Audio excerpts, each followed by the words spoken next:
Hello student, YouTube के हमारे इस चैनल में आप सभी लोगों का स्वागत है। और आज के इस वीडियो लेक्चर में हम करने वाले हैं कुछ न्यूमेरिकल। अब तक हमने जितने भी टॉपिक पढ़ा है बीमी विश्लेषण से रिलेटेड, उससे रिलेटेड जितने भी न्यूमेरिकल हैं हम स्टेप बाय स्टेप करेंगे। हालांकि सारा न्यूमेरिकल एक ही वीडियो लेक्चर में तो नहीं आएगा, लेकिन हम कुछ कुछ इम्पॉर्टेंट न्यूमेरिकल जो बोर्ड लेवल का, एयरफोर्स में, नेवी में, नीट के लेवल का जो क्वेश्चन है, इम्पॉर्टेंट क्वेश्चन हमने छांट करके कुछ क्वेश्चन है जिसको हम 3-4 वीडियो लेक्चर में कंप्लीट करेंगे, जो कि अक्सर पूछे जाते हैं। ठीक है ना, आपको बोर्ड लेवल में भी काम करेगा और कंपटीशन लेवल के भी क्वेश्चन हैं। ठीक है ना, तो आज के वीडियो लेक्चर में 10, 12, 13 जो भी सवाल आ जाता है 1 घंटे के अंदर हम उसको अडॉप्ट करेंगे, लेंगे, कोशिश करेंगे ज़्यादा सवाल आ जाए। तो चलिए, जैसे कि स्क्रीन पे एक पहला सवाल ये है कि निम्न में से कौन सा संबंध बीमी विधि से प्राप्त किया जा सकता है, जिसके 4 ऑप्शन दिए गए हैं। एक ये ऑप्शन दिया गया है, एक ये ऑप्शन दिया गया, एक ये ऑप्शन दिया गया, एक ऑप्शन, हालांकि 4 ही ऑप्शन होते हैं, 5वां ऑप्शन है इसमें से कोई नहीं है। तो अभी हमने कल के वीडियो लेक्चर में आपको पढ़ाया था बीमी विश्लेषण की सीमाएं, लिमिटेशन हमने पढ़ाया था। तो उसमें हमने बताया था कि त्रिकोणमितीय फलन, लघुगणकीय पद, चरघातांकी पद जितने भी हैं, इनमें इनका हम संबंध या इसका सूत्र हम बीमी विधि से नहीं निकाल सकते हैं। और हमने ये भी बताया था कि जो भी सूत्र या जो भी समीकरण के बीच प्लस माइनस है, उसका भी बीमी विधि से सूत्र स्थापित नहीं किया जा सकता है। और ये भी हमने बताया था सीमाओं में कि जो भी फार्मूला, जो भी भौतिक राशि 3 राशियों से अधिक राशियों पर अगर निर्भर करती है तो भी उसमें संबंध बीमी विधि से नहीं निकाला जा सकता है। तो देखिए, ये चरघातांकी वाला है, ये त्रिकोणमितीय फलन है, ये देखिए प्लस माइनस वाला है। ठीक है ना, लघुगणकी वाला भी इसमें अगर शामिल होता तो वो भी नहीं। और ये देखिए कि ये जो v है, आयतन है, एक तरह से देखा जाए यहाँ पर, तो ये जो है कई राशियों पे, 1, 2, 3, 4 राशियों पे डिपेंड करता है, यानी कि 3 राशियों से अधिक राशियों पे डिपेंड करता है। ठीक है ना, तो इसलिए ना ये सही होगा, ना ये, ना ये, ना ये, इन चारों का हम बीमी विधि द्वारा सूत्र स्थापित नहीं कर सकते हैं। तो इसमें से जो आंसर होगा, इसमें से कोई नहीं होगा। इसमें से जो आंसर सही होगा, इसमें से कोई नहीं होगा। ठीक है, आगे हम 2-3 सवाल जो है देखते हैं, जो कि बोर्ड लेवल के स्तर पर भी पूछे गए हैं और कंपटीशन के स्तर पर भी पूछे गए हैं। बहुत ही इम्पोर्टेंट क्वेश्चन है, हम जो है इसको छांट के आपको बता रहे हैं। ठीक है ना, पहला है कि निम्न में से कौन सा युग्म असमान बीमा रखता है। तो आपको मैंने एक वीडियो लेक्चर में करीब 30-40 जो है सूत्रों की बीमाएं, फार्मूले की, भौतिक राशियों की बीमाएं हमने बताई थी उसमें। ठीक है ना, अभी हाल ही में हमने चर्चा किया था कि कार्य, ऊर्जा, बलयुग्म, बलागुण, इसकी बीमाएं क्या होती हैं, समान होती है। एक दृष्टि से भले अलग होते हैं, लेकिन बीमी दृष्टि से यानी इनके बीमाएं जो हैं समान होती हैं, बीमी सूत्र समान होते हैं। तो पहला तो असमान नहीं होगा। दूसरा देखिए, बल का जो बीमी सूत्र क्या होता है, याद रखना, mLT-2। और आवेग बराबर जो होता है वो क्या होता है, आपको पता होना चाहिए। वहां से आवेग बराबर होता है बल गुणे समय अंतराल, सूक्ष्म टाइम होता है। ठीक है ना, आवेग बराबर तो mLT-2 और इसमें टाइम जुड़ जाएगा। ठीक है ना, इसमें क्या हो जाएगा, टाइम जुड़ जाएगा, तो एक ये हो जाएगा mLT-1। तो ये देखिए मैच नहीं कर रहा है, बल और बल आवेग दोनों की बीमाएं असमान है। उत्तर आपको यही मिल गया। ठीक है ना, उत्तर आपको यही मिल गया, ये असमान है। चलिए, और अगर आपको नहीं पता है, देखिए यहाँ पे देखिए कोणीय संवेग तथा प्लांक नियतांक की बीमाएं समान होती हैं। कोणीय संवेग आप जानते हैं कि L बराबर होता है mv/r। अगर नहीं जानते हैं तो आगे आप फार्मूले में पढ़ेंगे। तो इसका जो बीमी सूत्र देखिए निकलेगा, m v का होता है, v का क्या होता है, LT-1, और r दूरी है तो इसका L होता है तो हो जाएगा ml² t-1। रहेगा बात प्लांक नियतांक। प्लांक नियतांक का मतलब होता है, हम जानते हैं, E बराबर एच न्यू होता है। ये भी आप लोग पढ़ेंगे, घबराने की ज़रूरत नहीं है। हालांकि मैंने इन सब का सारे फार्मूलों का, सारे भौतिक राशियों का एक ही वीडियो में हमने बीमाएँ निकाली है, उनके फार्मूले निकाले हैं, उनके मात्रक निकाले हैं, उनके बीमी सूत्र। तो प्लांक नियतांक ये ऊर्जा का एक सूत्र होता है। ये प्लांक नामक वैज्ञानिक ने ये बताया था कि ऊर्जा जो होती है वो पैकेट के रूप में चलती है, ना कि कॉन्टिन्यूअस नहीं होता डिस्ट्रीब्यूशन। किसी बॉडी से ऊर्जा का उत्सर्जन जो होता है वो पैकेट के रूप में होता है। तो आगे आप लोग पढ़ेंगे तो ये सूत्र होता है, ठीक है ना। धीरे धीरे आपको समझ में आया। तो प्रेजेंट टाइम में आपको ये ध्यान देना है। तो यहाँ पे ये आवृत्ति है, ये प्लांक नियतांक है। तो यहाँ से अगर हम प्लांक नियतांक की बात करें तो E और यहाँ आवृत्ति, ऊर्जा का होता है ml² t-2, आवृत्ति का होता है t-1। आपको पता होना चाहिए क्योंकि पीछे आप पढ़ के आएंगे, पीछे आप सारी वीडियो को देख करके पढ़ करके आएंगे, तभी आप यहाँ पे कंफर्म हो पाएंगे, ठीक है ना। ये t-1 ऊपर जाके प्लस हो जाएगा तो यहाँ हो जाएगा ml² t-1, ठीक है ना। और देखिए, तो इस तरह से प्लांक नियतांक और कोणीय संवेग, याद रखिएगा, प्लांक नियतांक और कोणीय संवेग की विमाएं समान होती हैं, ठीक है। प्रत्यास्था गुणांक और दाब की विमाएं आपस में क्या होती हैं, समान होती हैं। प्रत्यास्था गुणांक और दाब की विमाएं आपस में क्या होती हैं, समान होती हैं। प्रत्यास्था गुणांक जो होता है वो होता है, एक तरह से देखा जाए तो प्रतिबल बटे विकृति, इसको हमने करवाया हुआ है। तो विकृति विमाहीन होता है, तो प्रतिबल एक तरह से दाब होता है, क्योंकि प्रतिबल मतलब होता है बल बटे क्षेत्रफल और विकृति होती है लंबाई में परिवर्तन बटे मूल लंबाई। तो ये विमाहीन है और दाब का भी यही फार्मूला होता है। तो इसलिए प्रत्यास्था गुणांक और दाब का विमाएं समान होती है, याद रखिए। कुछ चीज तो रट लीजिएगा कि प्रत्यास्था गुणांक और दाब की विमाएं समान, कोणीय संवेग प्लांक नियतांक की विमाएं समान, ऊर्जा बल आघूर्ण बल युग्म कार्य की विमाएं समान। तो असमान कौन सा युग्म मिला, बल और आवेग। बल और आवेग का जो है विमाएं असमान होती हैं, ठीक है ना। अब तीसरा तो अपने आप हो जाएगा, प्लांक नियतांक की विमा किसके समान है, सीधे सीधे कोणीय संवेग के समान है। किसके समान है, कोणीय संवेग के समान है, ऐसा ही हो गया। प्लांक नियतांक और जड़त्व आघूर्ण की विमाओं का अनुपात समतुल्य होगा इसमें से किस भौतिक राशि के। तो प्लांक नियतांक का विमाएं जो होती हैं, अभी हमने ml² t-1 देखा है प्लांक नियतांक की विमाएं, ठीक है ना। अब बात है जड़त्व आघूर्ण। जड़त्व आघूर्ण का फार्मूला होता है mr²। इसको भी करके हमने वहां पे बताया था उस वीडियो लेक्चर में, पीछे आप उसको पढ़ के आएंगे तो ये समझ में आएगा। तो देखिए m का m होता है और r² है तो ml², ठीक है ना, क्योंकि जड़त्व आघूर्ण होता है I बराबर mr², ठीक है ना। तो इनका अनुपात ले लीजिए। देखिए ml² t-1, नीचे क्या है ml², तो ये दोनों कट जाएगा, क्या हुआ t-1। किसके यहाँ, t-1 किसका होता है, आवृत्ति का। तो ये ऑप्शन सही है। कौन सा सही है, आवृत्ति, ठीक है ना। ये तीनों सवाल बहुत ही महत्वपूर्ण हैं, कई कंपटीशन में पूछे गए हैं, बोर्ड लेवल पे भी पूछे गए हैं। चलिए इसी तरह के कुछ और महत्वपूर्ण सवाल लेते हैं, ठीक है। तो अगला कुछ सवाल और है इंपॉर्टेंट, जो 5वां और 6वां है, एक साथ है। पहला है कि एक रिचर्डसन समीकरण होता है I = AT² e⁻b/kt में a और b² की विमाएं क्या है। हालांकि यहाँ में इंटेंसिटी है, I तीव्रता है, और a जो है कांस्टेंट है, t है टेम्परेचर है, b बोल्ट्जमैन b भी क्या है, कांस्टेंट है, और k क्या है, बोल्ट्जमैन नियतांक, और t क्या है, टेम्परेचर है। लेकिन देखिए यहाँ ऑप्शन में क्या है कि जो ऑप्शन है वो IAT के ही फॉर्म में है। इसका मतलब हम इसको मूल राशि ही मानेंगे, मूल मात्रक मानकर चलेंगे, इसको चेंज नहीं करना है, उसी को बीमा मान लेना है, ठीक है ना।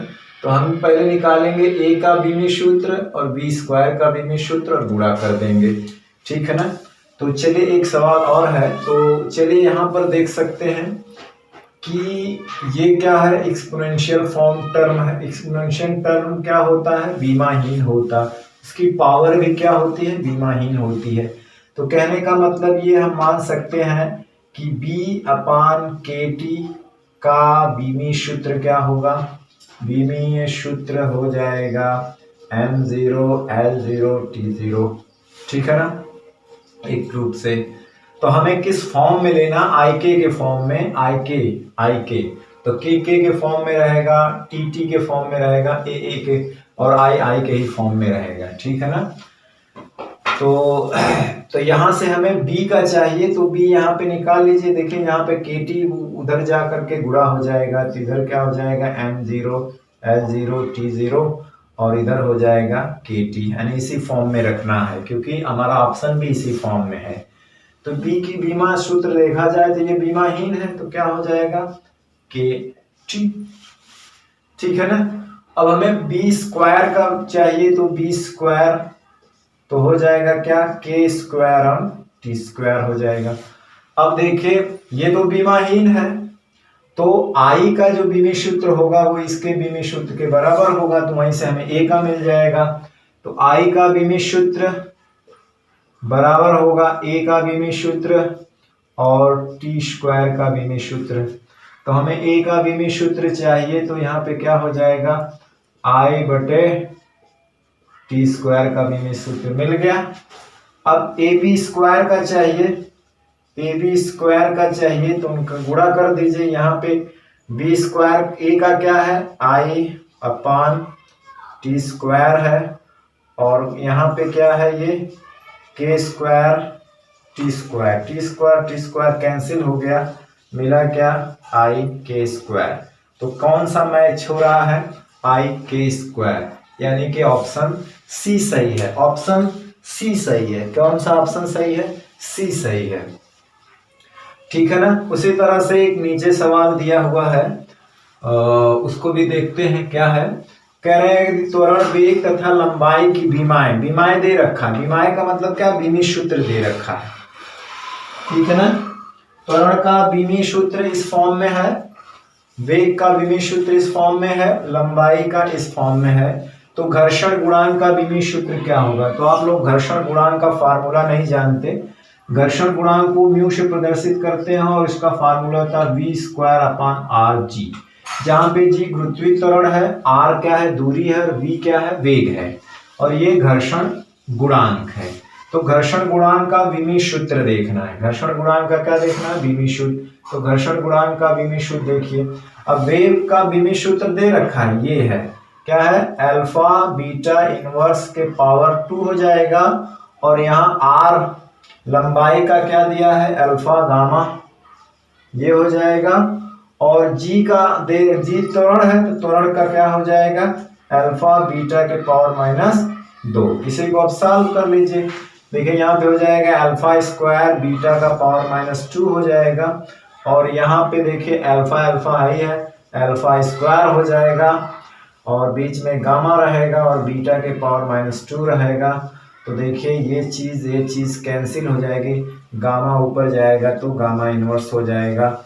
अब चूंकि देखो यहाँ पे जैसे हम लेते थे ना मूल मात्रक के रूप में, द्रव्यमान के लिए m, लंबाई के l, समय के लिए t, तो यहाँ पे क्या है, अल्फा बीटा गामा है। तो एक तरह से अल्फा द्रव्यमान के लिए है, बीटा जो है लंबाई के लिए है, गामा जो है वो क्या है, एक तरह से समय के लिए है।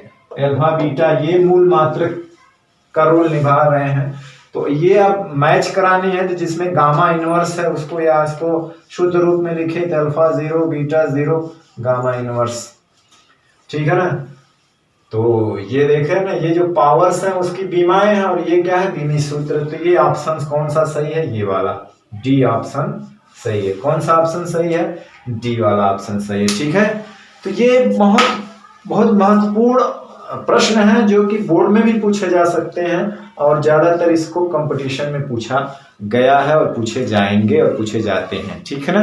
बोर्ड पर कुछ और भी सवाल हैं जो कि बहुत ही महत्वपूर्ण और इम्पोर्टेंट है, जो अक्सर पूछे गए हैं कंपटीशन में और बोर्ड लेवल पर, ठीक है। पहला है कि यदि x = 3cb², ध्यान से देखिए, कि x इक्वल टू 3cb², जहाँ c धारिता फैरेड में, यानी कि धारिता का जो यूनिट होता है वो फैरेड होता है, और चुंबकीय फ्लक्स घनत्व टेस्ला, टेस्ला जो होता है वो चुंबकीय क्षेत्र का मात्रक होता है। चुंबकीय क्षेत्र का मात्रक क्या होता है? टेस्ला होता है। तो इसमें x का बीमी सूत्र इन चारों में क्या होगा? ठीक है ना, इनमें चारों में x का बीमी सूत्र क्या होगा? ठीक है ना। तो देखिए, ध्यान से देखिए, तो जो v है वो चुंबकीय क्षेत्र है, चुंबकीय क्षेत्र है। तो हमने हाई स्कूल में एक फार्मूला पढ़ा था, F बराबर ILB साइन थीटा। तो साइन थीटा हटा दीजिए क्योंकि वो बीमाहीन है। तो यहाँ से आप b की बीमा निकाल सकते हैं, F/LB IL, इसका होता है mL/t-2, और I का होता है a, आप जानते हैं मूल राशि है, और L लंबाई है, ये भी एक मूल राशि है। तो इसका निकल के आएगा, क्या आएगा? L से L कैंसिल हो जाएगा, यहाँ आ जाएगा m/t-2 A इनवर्स। ठीक, तो ये निकल के आया, इसको मिटा देते हैं। ठीक है ना। तो b का जो यूनिट निकल करके आई, अरे बीमी सूत्र निकल के आया m/2 A इनवर्स। ठीक है ना। देखिए, f का होता है mL/2, I का a होता है, IL है L, तो देखिए LL कैंसिल, तो m/2 A इनवर्स हो गया। ठीक है ना। तो इसको आप यहाँ पे मिटा देते हैं, हमको मिल गया। ठीक है ना, b का टेस्ला जो होता है वो चुंबकीय क्षेत्र का मात्रक। अब c जो है धारिता है, आप 12th क्लास में पढ़ेंगे, धारिता एक चैप्टर का नाम है। ठीक है ना, विद्युत धारिता। तो जो विद्युत धारिता का सूत्र है वो याद रखिएगा कि होता है C बराबर Q/B। ये चार्ज है जिसको हम लोग आवेश कहते हैं, ये विभवांतर है, विद्युत विभव है। तो देखिए, पहली बात तो Q बराबर IT होता है। Q बराबर क्या होता है? IT, याद रखिए। Q बराबर क्या होता है? I गुणे T। इसकी I का A होता है और समय का T, तो ये मिल गया। अब रही बात V का बीमी सूत्र निकालना, तो आप जानते हैं कि विभवांतर बराबर होता है W/Q। इसके डिफिनेशन से, विभव के हाई स्कूल में डिफिनेशन नहीं पढ़े है ना, कि दो बिंदुओं के बीच एकांक आवेश को प्रवाहित कराने में किया गया कार्य, तो W कार है बटे Q, तो V ये विभव हो गया। तो यहाँ से देखिए, W मतलब ये कार्य है, तो इसकी बीमा होती है mL²t-2, और Q है IT होता है, जिसकी बीमा AT होते हैं। तो यहाँ से देखिए कि V की जो बीमा हो जाएगी, T ऊपर जाएगा तो क्या हो जाएगा? एक पावर और बढ़ जाएगी, तो mL²t-3 A इनवर्स हो जाएगा।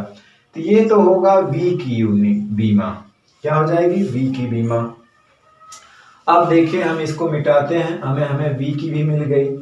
ठीक है ना। तो रही बात धारिता की, तो देखिए Q का मिला है और धारिता किसके नीचे रखना है? ये B का तो रखिए B, तो धारिता क्या रखना नीचे? mL²t-3 A इनवर्स, और इसको मिटा देते हैं। ठीक है ना। अब थोड़ा सा इसको सॉल्व कर लीजिए। तो देखिए, ऊपर लेके जाएंगे तो C की बीमा क्या हो जाएगी? ऊपर m इनवर्स हो जाएगा, L ऊपर जाएगा तो L के पावर -2 हो जाएगा, T ऊपर जाएगा तो T के पावर 4 हो जाएगा, 3 जाके -1 पावर, ये +4 हो जाएगा, ये ऊपर जाएगा तो ये प्लस हो जाएगा, तो ये स्क्वायर हो जाएगा। क्या हो जाएगा? ये। अब देखिए 3cb², तो x का बीमी सूत्र हमें निकालना है। तो 3 जो है बीमाहीन है।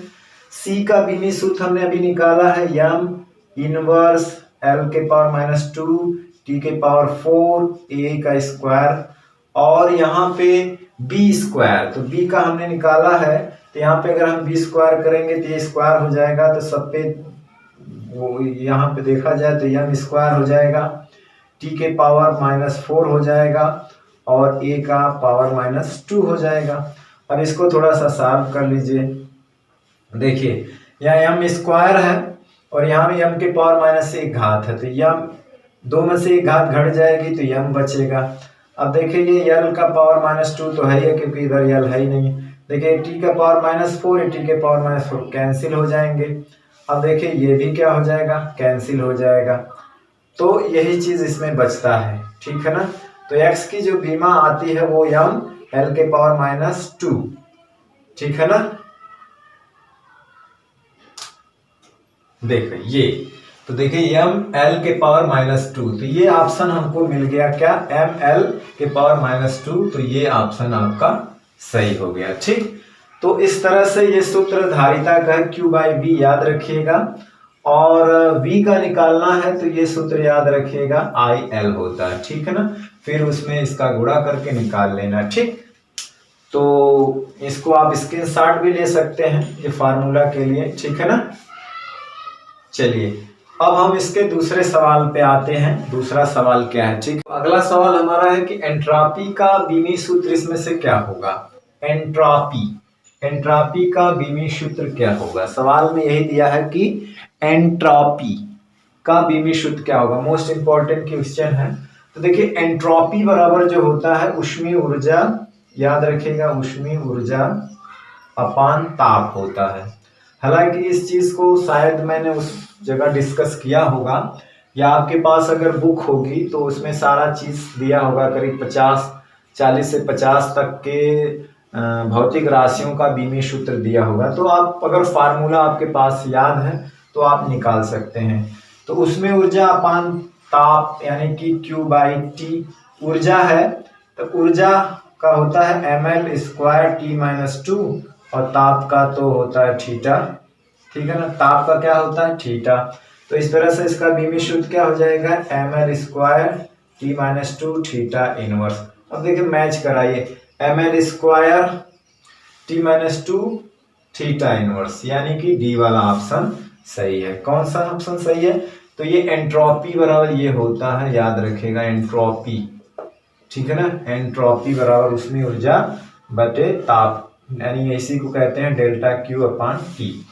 ठीक है, तो ये याद रखिएगा, फार्मूला याद रहेगा तो आंसर देने में बहुत ही आसानी होगी। ठीक है, तो चलिए अब दो सवाल और है इसमें। एक है कि प्रतिरोध का बीमी सूत्र क्या होगा, 3 सवाल। तो देखिए प्रतिरोध बराबर क्या होता है, R बराबर होता है, ओम का नियम लगाएं तो V/I। अभी हमने V का निकाला था, उसको मिटा दिया। एक तरह से देखा जाए तो V क्या है, W/Q है, लिखते हैं V को क्या लिख सकते हैं, W/Q 1/I। W का होता है mL²T-2, और Q का होता है AT, और I का भी होता है A। तो यहां से देखिए A² हो जाएगा, सब ऊपर चला जाएगा तो क्या मिलेगा, mL²,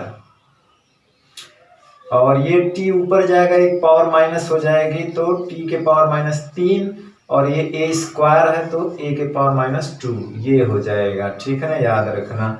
तो ये प्रतिरोध का क्या है, बीमी सूत्र है, mL² T के पावर -3 A के पावर -2, ये प्रतिरोध का बीमी सूत्र है। ठीक है ना, आप इस फार्मूले से निकाल सकते हैं। ठीक, तो चलिए अब प्रतिरोध का बीमी सूत्र हम यही रखते हैं, मिटाते नहीं हैं।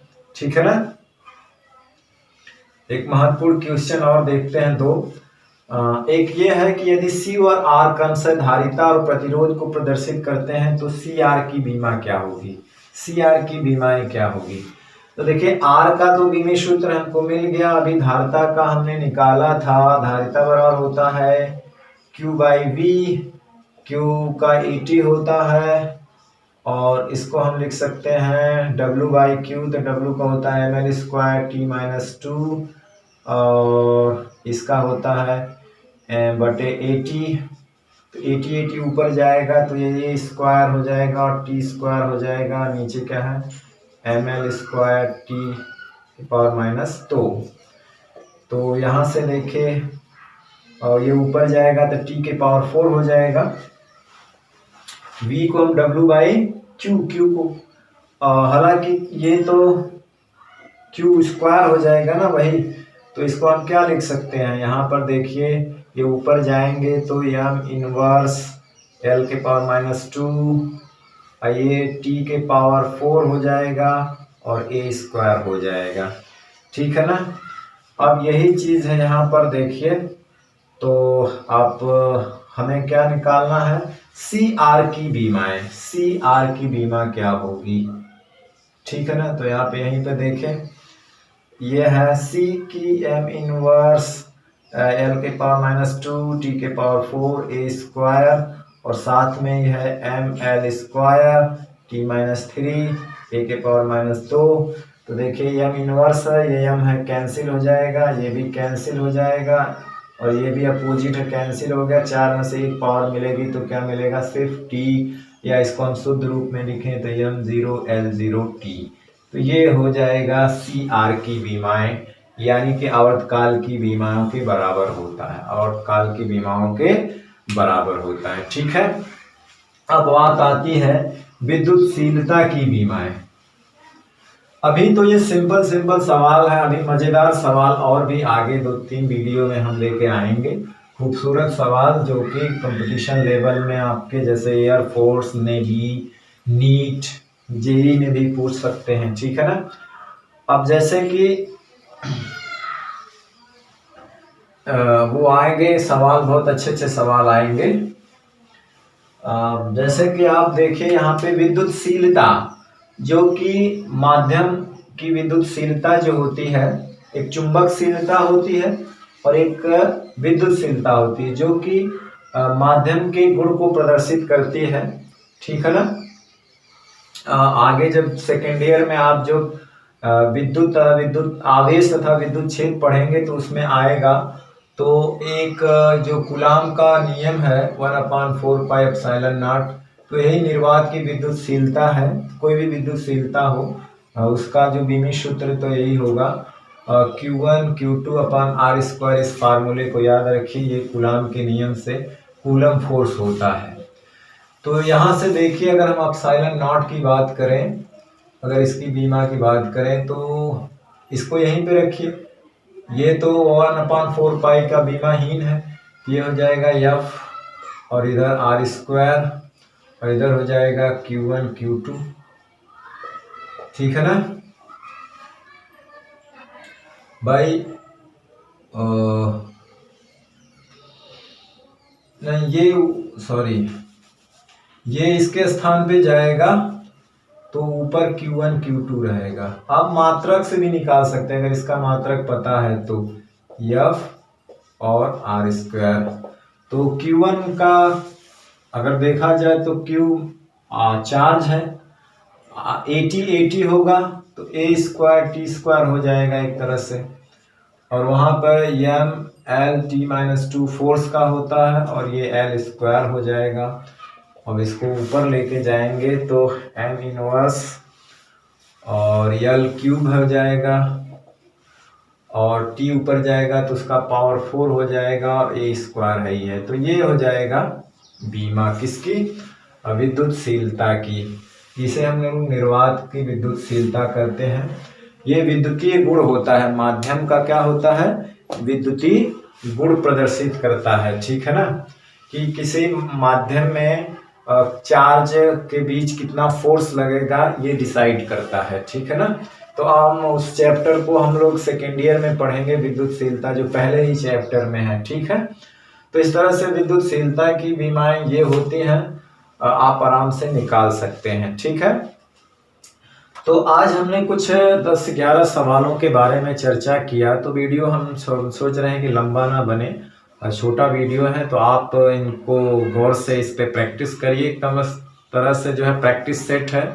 अभी हम जो है इसके ऊपर 1-2-3 वीडियो और लेके आएंगे, जो कि बहुत ही अच्छे सवाल लेकर के आएंगे और इम्पोर्टेंट सवाल लेकर के आएंगे, जो कि हर बार पूछे गए हैं और बार बार पूछे जाते हैं। ठीक है ना। तो चलिए आज का वीडियो लेक्चर हम यहीं समाप्त करते हैं और नेक्स्ट वीडियो लेक्चर में नेक्स्ट न्यूमेरिकल के साथ, नेक्स्ट टॉपिक के साथ फिर आपसे मिलते हैं। तब तक पढ़ाई करते रहें, पढ़ते रहें। All the very best. Thank you very much.